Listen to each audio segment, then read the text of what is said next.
Okay, thank you, Peter. And now to the fun begins. We thought that we should start by thinking big to get ourselves limbered up for these issues and opportunities for insight today. And we're really fortunate and honored to have a keynote speaker to help us open our minds about citizen participation. We have today with us Tina Nabatchi, who is an associate professor of public administration and international affairs at the Maxwell School of Citizenship and Public Affairs at Syracuse University in New York. She is the author of over 60 publications, including 2 recent books that we'll be hearing about in her work. Public Participation for 21st Century Democracy, which is published by Josie Bass, and Collaborative Governance Regimes, published by Georgetown University Press. Tina's research has won awards and has been recognized internationally. She has worked with the World Bank to design and develop a MOOC, which is a massive open online course about citizen participation. And she advised the Obama administration on the development and evaluation of U.S. action plans for open government. So please join me in welcoming our keynote speaker, Tina Nabatchi, and her remarks. Thank you.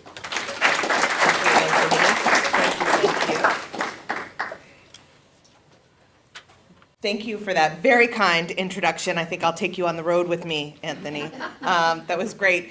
It is my sincere pleasure and honor to be here with all of you this morning, and it's lovely to see so many smiling faces on a Saturday morning. I think this bodes well for the culture of Vancouver and public participation.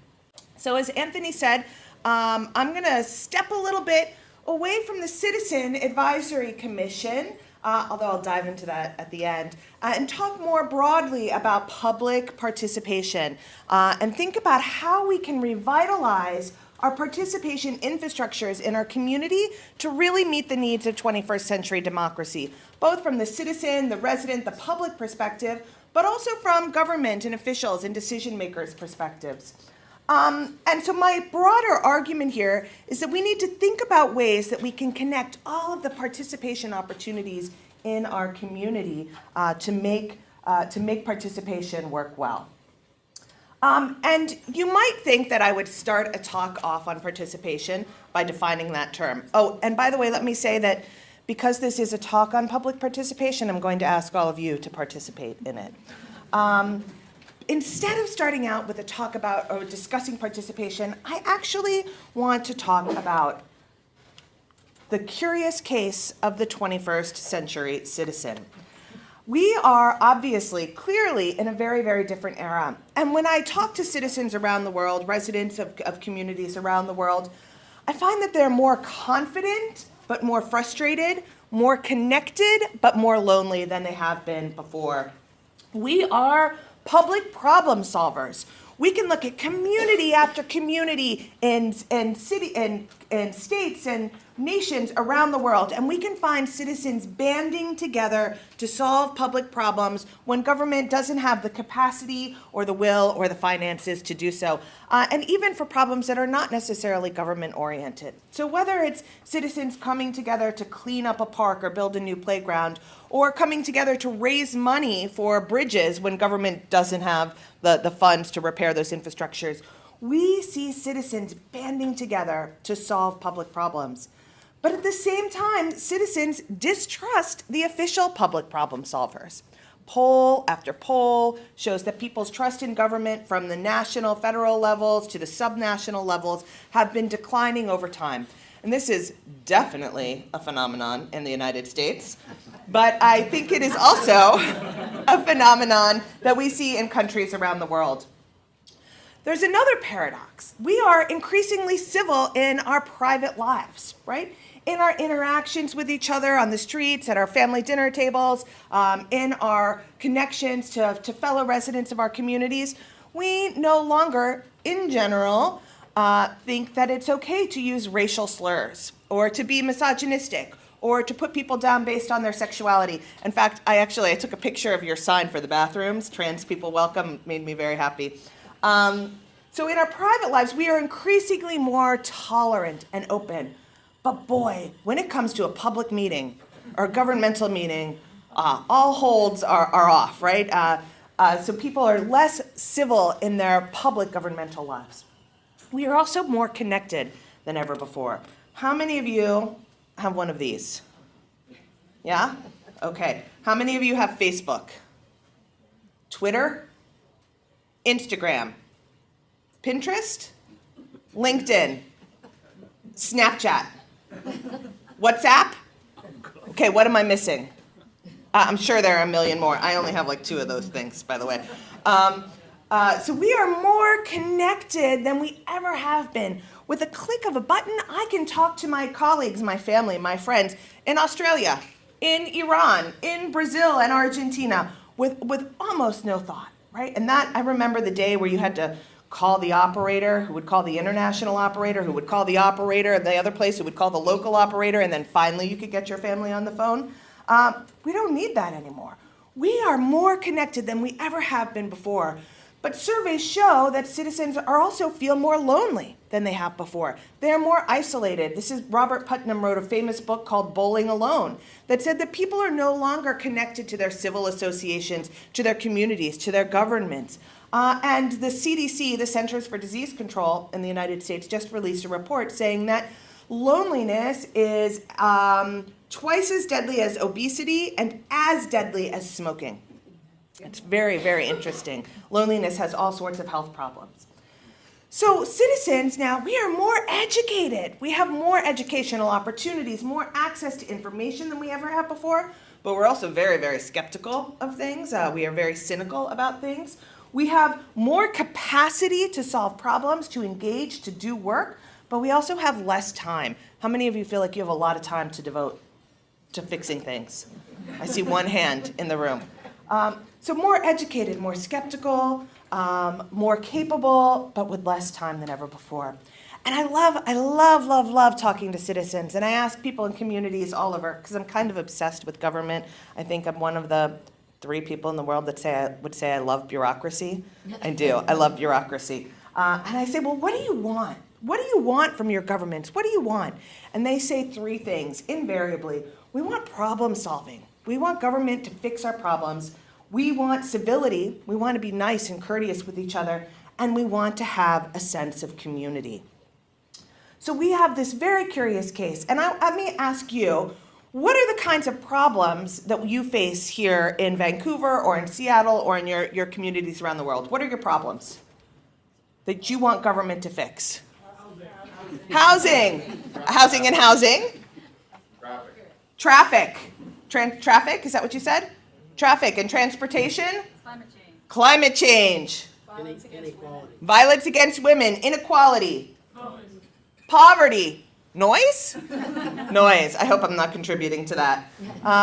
We could go on and on and on and list all sorts of community problems, from education to crime and justice to racial and cultural tensions, unemployment, housing, economic development, climate change, agriculture, access to water, etc., etc., etc.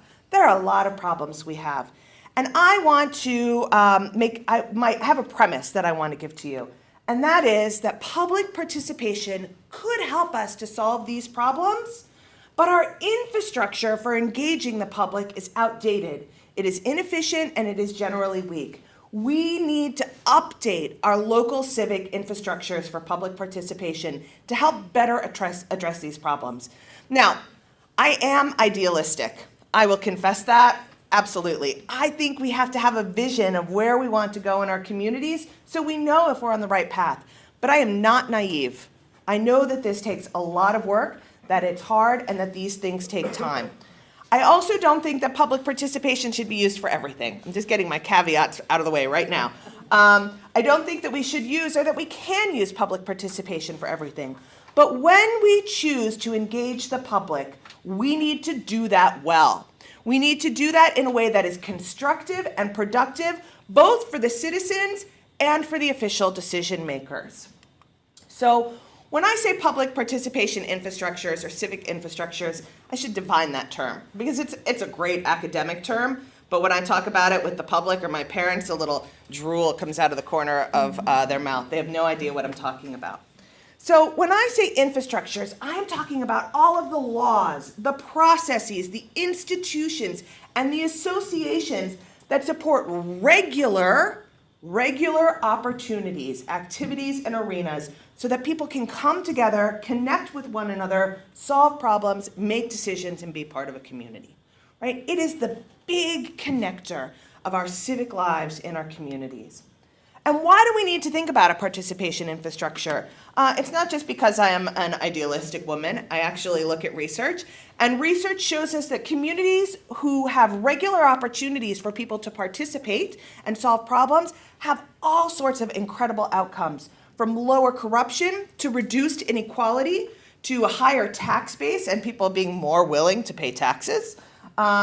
They have better public health outcomes. They have higher completion rates for government projects.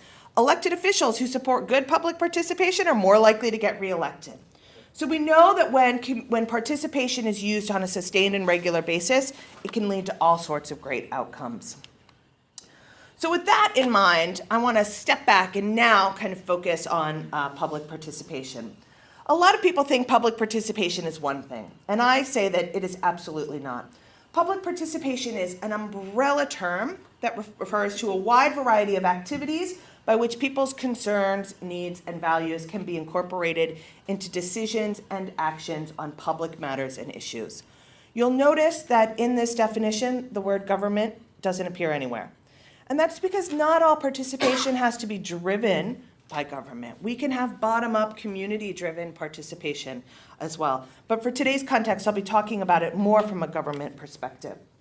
And here's the umbrella. I tried really hard to put the stick in, but I am not technologically sophisticated. So if anybody has that capacity, please come see me after the talk. So here's the umbrella of public participation.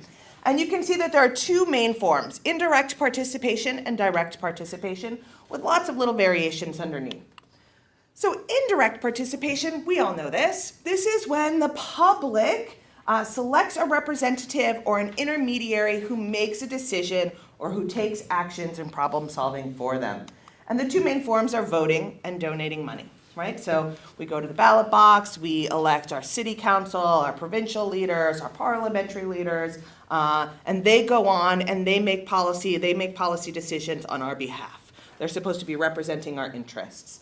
Another form of this is donating money. How many of you give money to causes? Excellent. I give a lot of money to animal causes. And the World Wildlife Fund, they know how to get me. They'll send me a flyer in the mail that says, Tina, the polar bears are drowning. The ice is melting and they can't swim to shore. Oh, Tina, won't you save the polar bears? And I pull out my checkbook, I write a check, I say, yes, World Wildlife Fund, save the polar bears. I'm not really doing anything personally to save the polar bears. I recycle, but that's not really helping them that much. Instead, I'm giving money to the World Wildlife Fund, who goes and lobbies, who conserves land, who tries to make policy and protect habitat to save the polar bears. I'm empowering them to do it for me. Does it make sense? Okay. So I am far more interested in direct participation. And this is when citizens are personally involved. They're actively engaged. They're sitting at the table providing input, helping to solve problems, making decisions.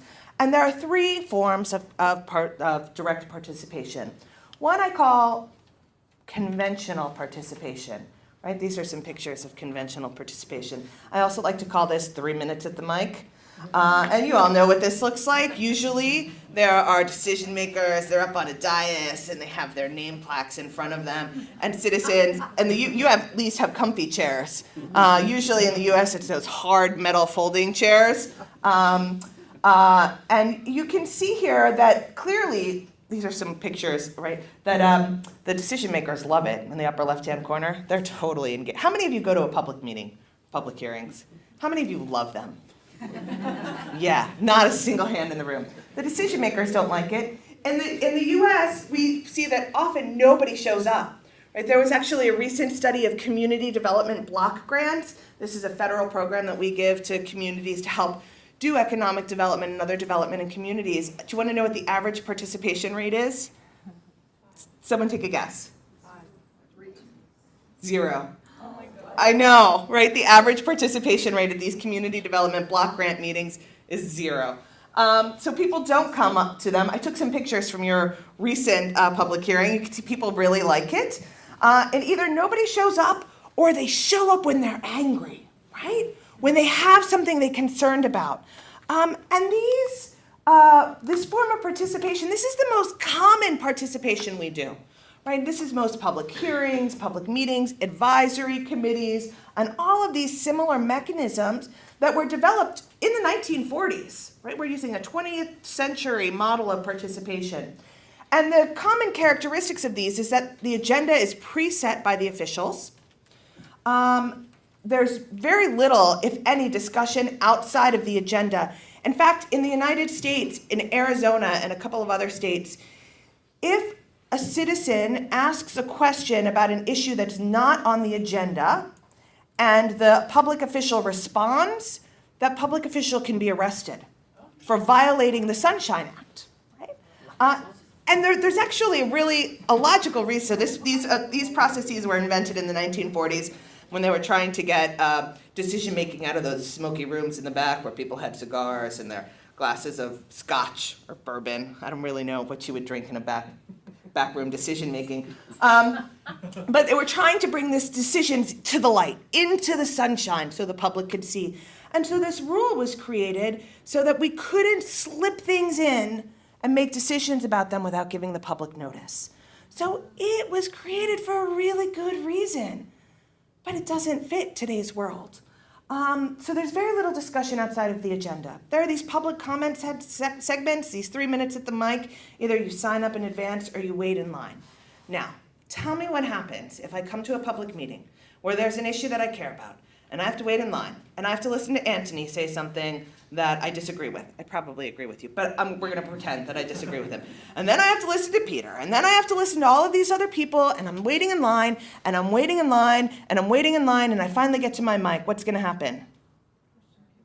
I'm going to be angry. I'm going to yell at my public officials. I'm going to be very direct. I'm going to be very positional, very kind of agitated, conflict-oriented. And this doesn't do anybody any good. It doesn't help public officials really understand people's concerns, their needs, their values. It just focuses on these black and white issues. I want this. No, you can't have it. I want this. No, you can't have it. We're not getting anywhere with that discussion. Even though the goal of these processes were to put comments on the record, they have become increasingly easy to disrupt. In the United States, we see organized interest coming in all the time to these public meetings and just throwing everything off, ruining any chance of productive conversation. And even the physical layout of these processes just reinforces inequalities and power discrepancies. Who's in charge at those meetings? The people in the hard metal chairs? No, right? It's the people behind the dais. And we know that. And this is not to suggest, I don't think that any of the actors, the public officials or the citizens, are bad here.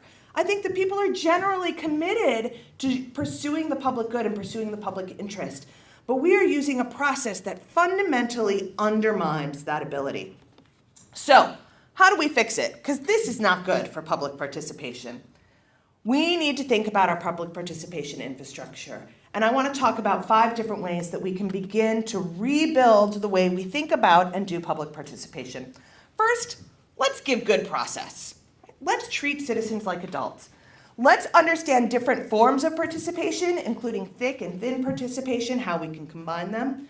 Let's go out to our networks, to our leaders, and let's empower them and activate them. Let's think about multiple ways that we can put the building blocks of participation together, and then let's provide systemic supports. And I'm going to go through all of these, hopefully, in the time allotted to me. I teach courses on this, so I could talk to you for a whole semester, but I'm going to keep it short. Okay, so the first thing, and the primary thing, is let's treat our citizens like adults. And I love this idea. This idea I actually stole from a citizen who attended a public meeting in Lakewood, Colorado. This is a small town outside of Denver. And like so many of our communities, it is really struggling financially. And the mayor was trying to figure out how to do a balanced budget, and he held a public meeting. He talked about the financial challenges, and he said, okay, so to solve this problem, I'm going to cut these services. What do you think the citizens did? No, you can't cut our services. So he went back. And he came back to another public meeting. Okay, to solve this problem, I'm going to raise taxes. No, you can't raise taxes. And at the third public meeting, the mayor, who was very visibly frustrated, said, I just don't know what you want from me. I am trying really hard to serve the interests of this community. What can I do? And a gentleman in the back of the room raised his hand and stood up and said, look, Mr. Mayor, we like you. We think you're doing a good job for us. We think you're concerned about us. But what we have here is a parent-child dynamic. You need to start treating us like adults. So, and I love that. It gives me goosebumps. We need to give citizens the respect, the responsibility, and the recognition that they deserve. Nobody can make a good decision on balancing a budget if they don't know what the budget is, or how information or how money is allocated across boards. So giving people respect, recognition, and responsibility means giving them information so that they can understand the problem and the solutions. It also means giving people a chance to tell their stories. One of the things I hear about participation all the time is that the public's pretty uninformed. Actually, it's said much more crudely than that. But the public is uninformed. Well, you know, that's true. The average Joe walking down the street can't give you the technical details about water and sewerage systems, or about planning or transportation and bus travels. But you know what? They can tell you what it's like to get on a crowded bus, trying to get to work when it's late, all sweaty, right? Trying to get to work and look decent, and the buses don't work. They can tell you what it's like when they have a child with special needs who's going to school and struggling.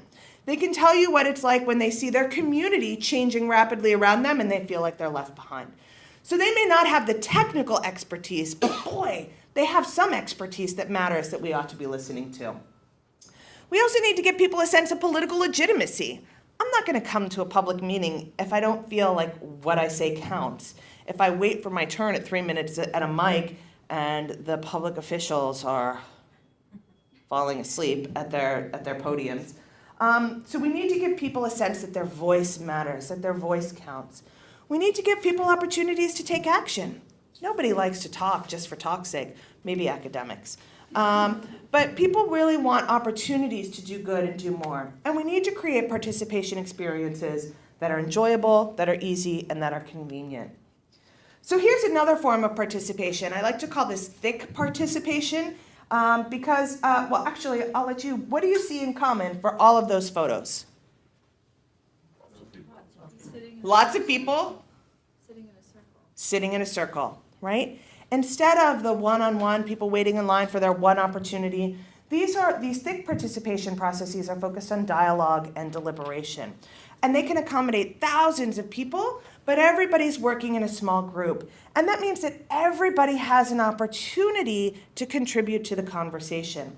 Some of these processes, like the one in the top left-hand corner, are very high-tech, with projection screens and handheld polling keypads and networked laptop computers. I've even seen a process like this done in multiple cities that were connected via satellite.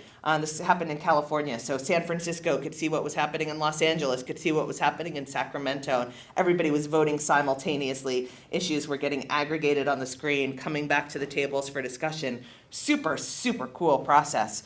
The one in the bottom left is also very high tech, but they're doing community mapping. I don't know if you can see on the pictures, but there are these maps around and they're trying to figure out some kind of planning issue. On the top right, nobody will give me money for laptops and handheld polling keypads. I don't know why. So instead, when I run processes like this in Syracuse, I go super low tech with flip charts, markers, and instead of handheld polling keypads or cell phones for voting, we use sticky dots. Dotmocracy. I love that. And I train all of my students to facilitate, and they facilitate these conversations and take notes. And then the bottom right-hand corner is a process with just a bunch of young kids. They're trying to figure out how to address bullying in schools. So these kinds of deliberative processes, thick participation processes, don't just have to be done by adults. We can get our kids involved.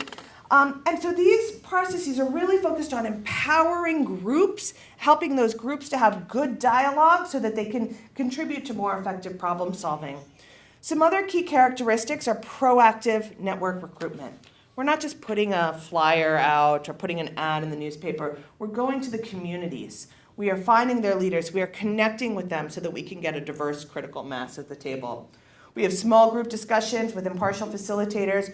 We try to frame the issues and share information at the beginning so that people can participate in a meaningful way. And finally, these processes culminate in some kind of decision-making or action planning so that people aren't just talking and then their words go into some report that sits on a dusty shelf. They're talking, and that's leading to some kind of community action. Another form of participation is thin participation, right? And I call this thin participation because it's focused on the individual. Instead of empowering the group, it's focused on giving people an opportunity for voice. So thin participation has been around for a long time. Think about surveys, polls, somebody calling you on the telephone. What do you think about? But with the advent of technology, we are seeing all sorts of cool new ways for communities, for individuals to connect. So regulations.gov is something in the United States. Any agency that is trying to pass a rule has to post it. People can comment on it. You can see in the middle there, See-Click-Fix, which I believe you have in Vancouver. You also have a Vancouver app. So I'm walking down the street, I see a pothole or a street light out, I open my phone, I see the problem, I click the problem, that information goes to government, and government fixes the problems. There are hackathons, civic hackers. Have people heard the word civic hackers? I love this word. So these are generally young, technologically sophisticated people who are reclaiming the word hacker, and they say they hack for the civic good. So they create all sorts of apps for your phone and mashups of data to help solve and address public problems. Code for Canada is an organization where lots of these smart, technologically savvy people are doing this work.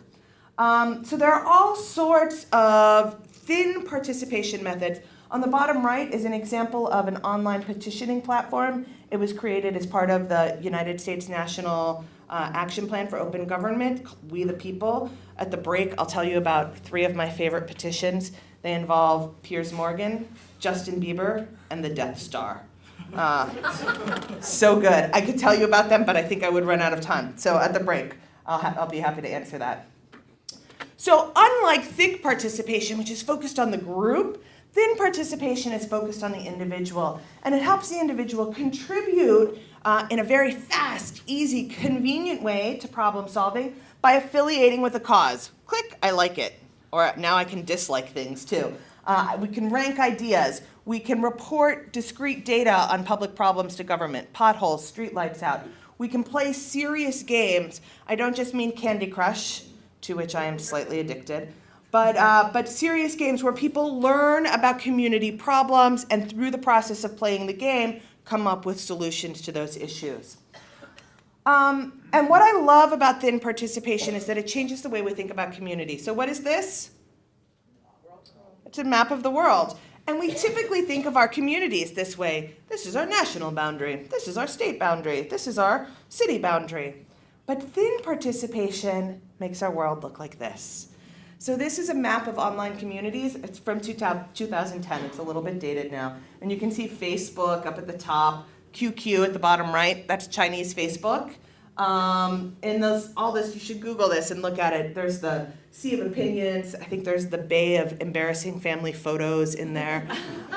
It's a really great map. And why I love this is because it really demonstrates now that people are no longer need to connect just because of geographic boundaries, right? We can transcend those boundaries and create communities of interest around every issue that you could possibly begin to think of. And that really changes the way we can connect with others and give information. Just a couple of things. So I love thick participation, but boy, it takes a lot of work. It is a time-consuming process.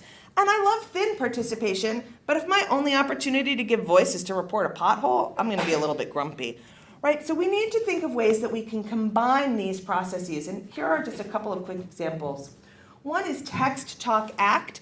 This happened in the United States. 350 communities participated in it. And it was a national dialogue on mental health.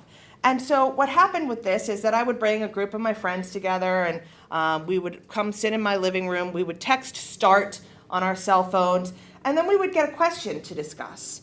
What have your experiences been with mental health in your community? And we would talk about that. And when we're done, we text something else. Everybody's texting on their phone, and we get a poll, and then we answer that question on the poll. And then we get another question for discussion, then we answer more survey questions, more poll questions, and all of this aggregates up to have some data about what needs to happen to address mental health in communities. So it's a really neat way of that thick dialogue, but that thin one-on-one answering. The people who invented Text Talk Act, by the way, this is open code software, so you can adapt it to whatever issue you want. They also tried to do text talk vote so that people would have conversations about political candidates. Another example is the Citizens Initiative Review, which started in Oregon and is now being used in Arizona, Colorado, California, and Massachusetts. So in some US states, we'll have referenda, ballot initiatives to, to fund different propositions, to legalize gay marriage, to legalize marijuana, to, do a whole bunch of things, issue a bond. And those are really, really hard because the language on ballots is not particularly clear. So half the time when people see those, they don't know what they're voting for. So this is a process where voters are randomly selected from the voter rolls. They're brought together. They discuss and deliberate. They hear pros and cons about the ballot initiative from the experts. They deliberate, and then they issue a voter's guide. And that voter's guide is mailed to all voters so people can understand and really digest the issue. So again, thick because people are talking about it, but thin because that voter guide goes out to everyone. In addition to thinking about thin and thick participation and how we might combine those, how we give good process, we also have to empower people in our community to lead public participation. And we have those traditional people, our public servants, our elected officials, but we also have civic leaders who are running our nonprofit organizations, our NGOs, our community organizations, our parent-teacher organizations. We have a whole cadre of participation professionals. You can go to universities, the Center for Dialogue at SFU, and find people who are willing and able to help think about how you design and craft and evaluate public participation processes.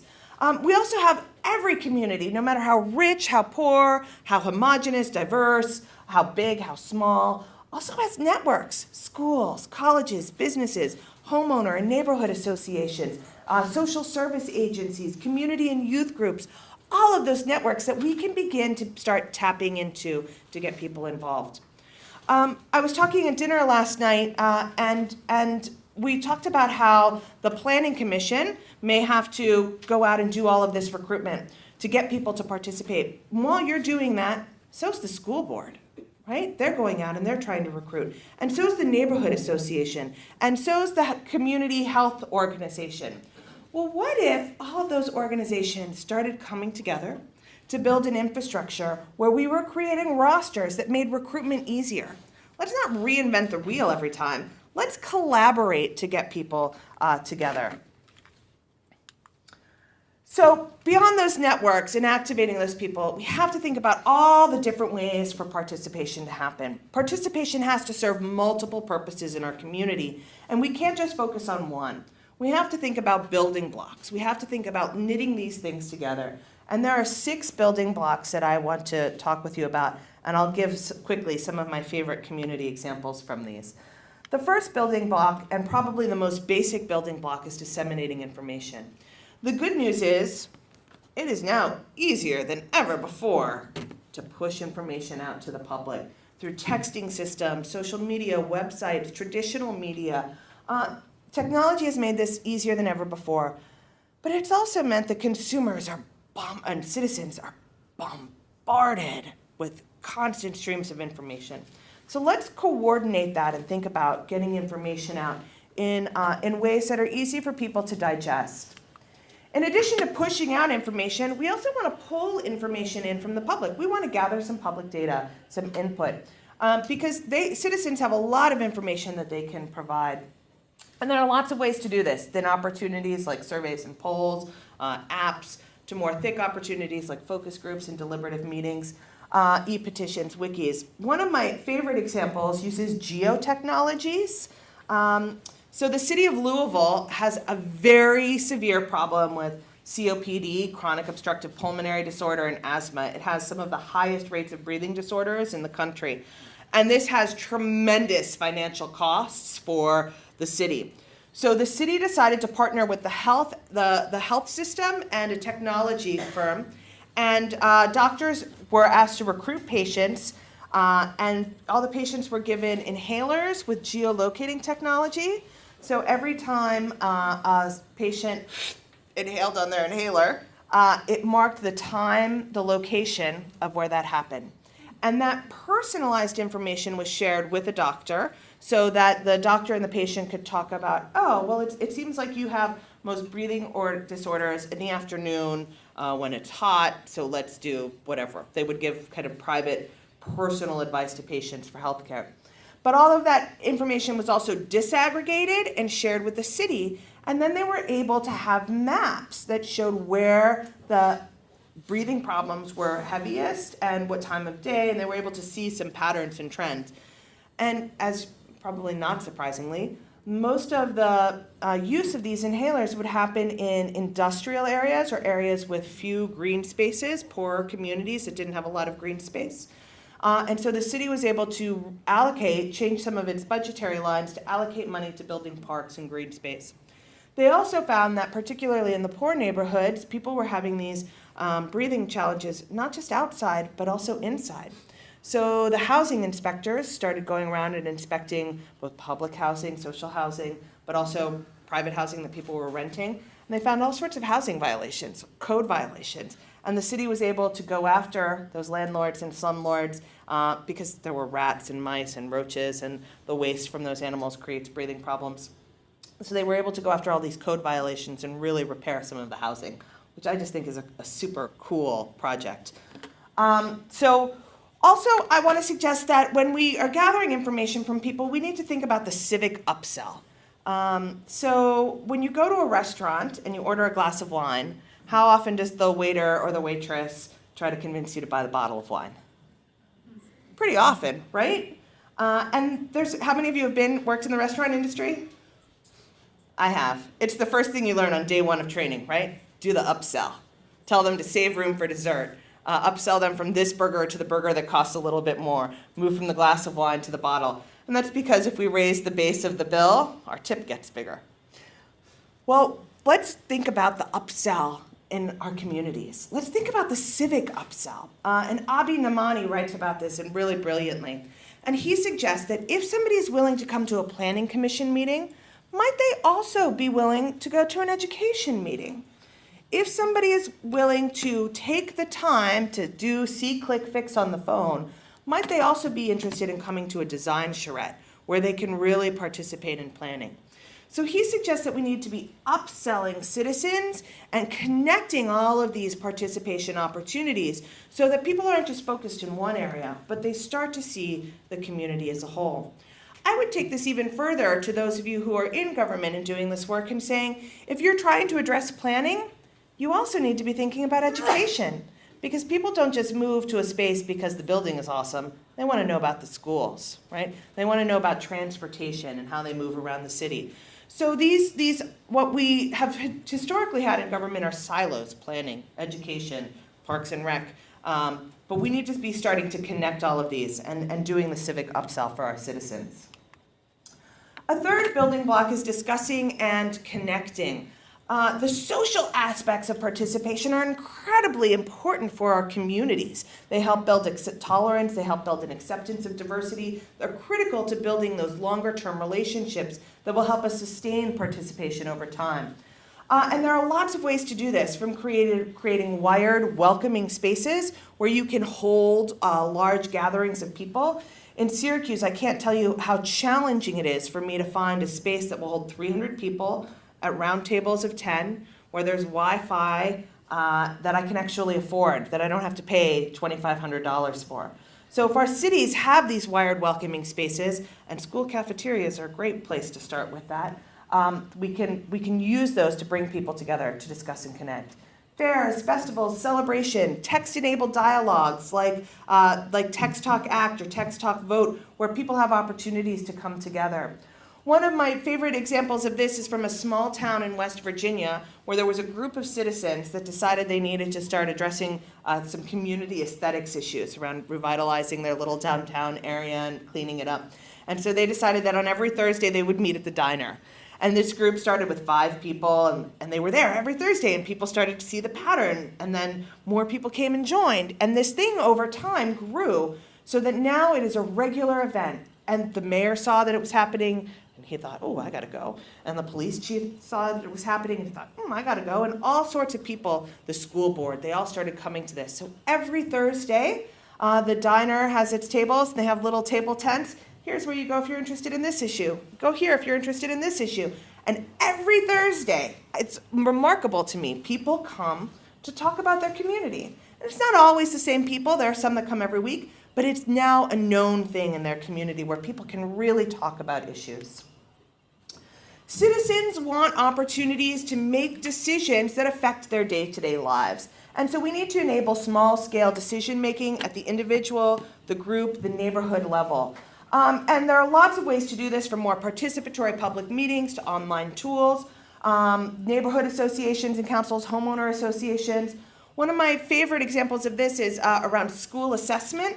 In Creighton, Arizona, which is a large immigrant community with some poverty rates, pretty high poverty rates. In the United States, all of our students have to take annual exams when they get assessed on school performance, and teachers get these performance assessments. Do you have this here in Canada too? These kind of standardized exams.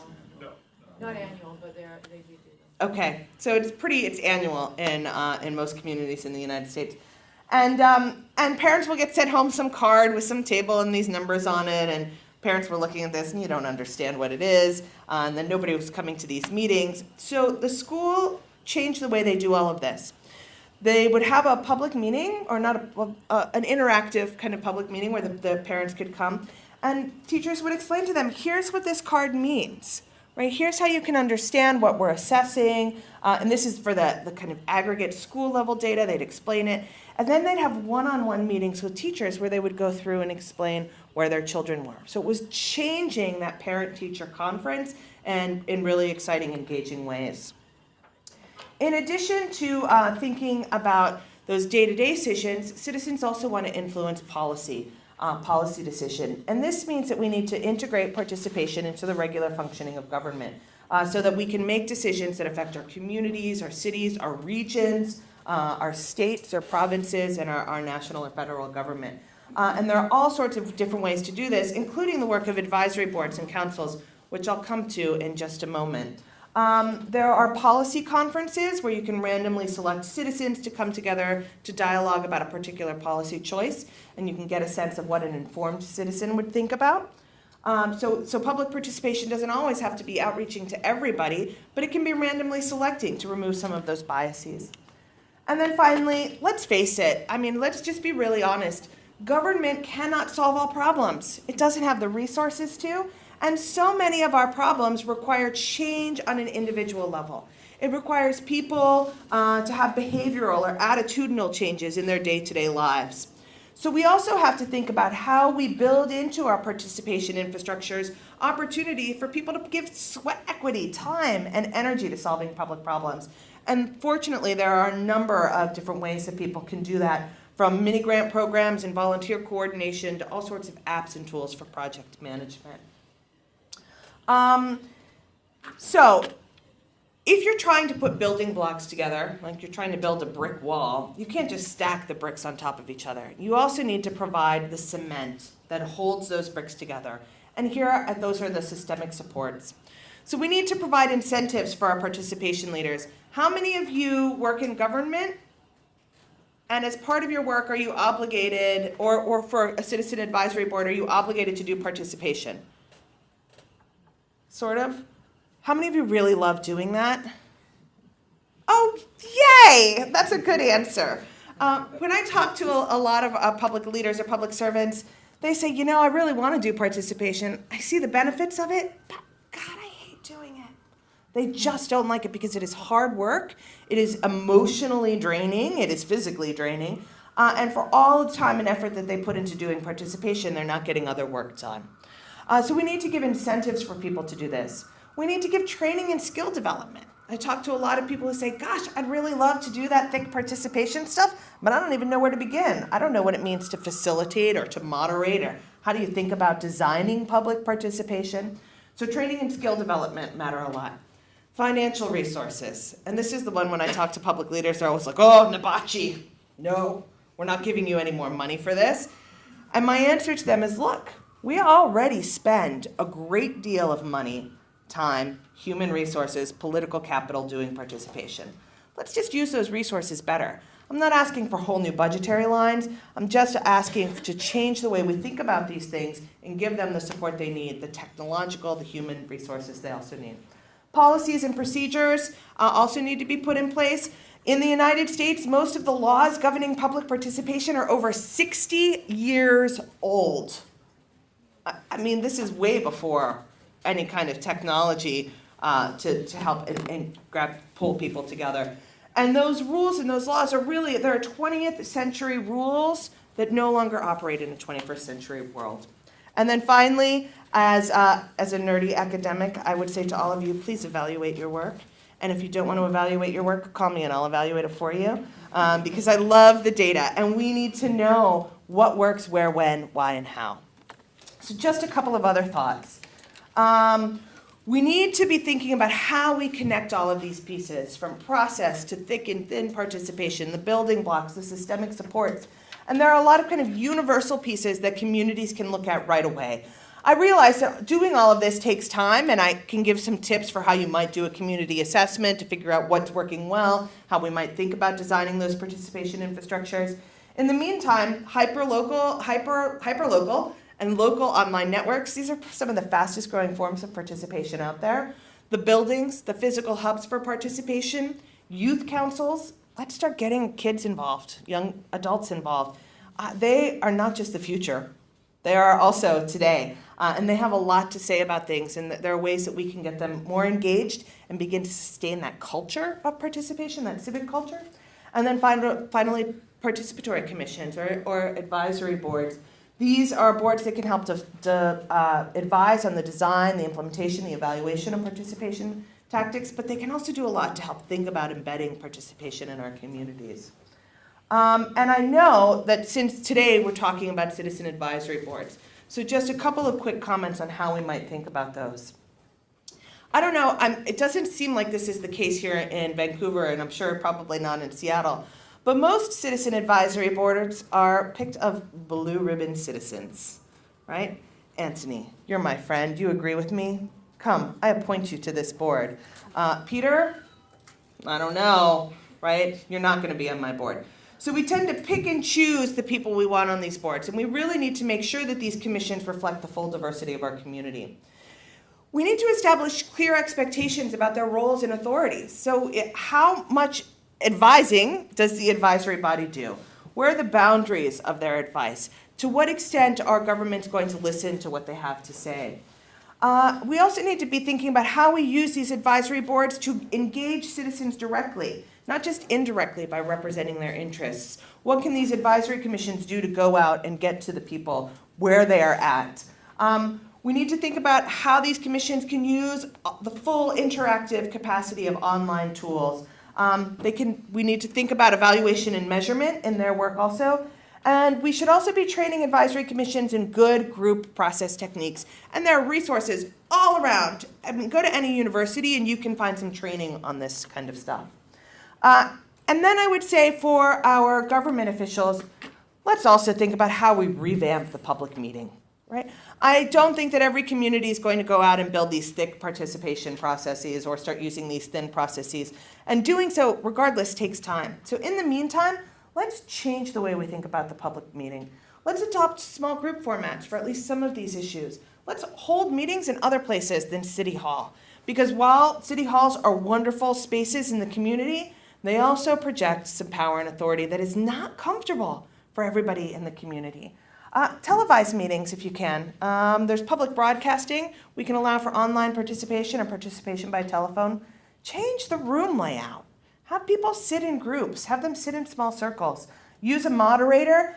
Boy, I tell you, just having somebody do some active listening, reflective listening can bring a lot of tension down in a room. It's pretty magical. Let's frame issues so that people are informed when they come into that room. Let's give them the information they need to participate effectively. Let's make clear what kinds of participation are needed in what kinds of situations. Sometimes the regular public meeting and 2 minutes at the mic, 3 minutes at the mic is fine, especially on those issues where people really don't care. What kind of flowers should we plant in the park? Nobody really cares about that. Maybe some people do, I shouldn't say that. But when we start talking about rezoning, when we start talking about planning, when we start talking about educational issues, we really need to think about doing participation differently. And then finally, a basic thing, follow up, report back to the people. Here's what we heard you say, here's how we used your information. All of these things can help us make public participation more effective. This is the obligatory self-promotion slide, but I'm gonna wrap it all up now and just say that, once again, I really think that changing the way we do participation can help us reinvigorate our communities for the 21st century, can help us better meet the needs of citizens and public officials, and can really help us better address a lot of our public problems. So with that, I will open it up to any questions or comments from the audience. Thank you all for your attention. Thank you.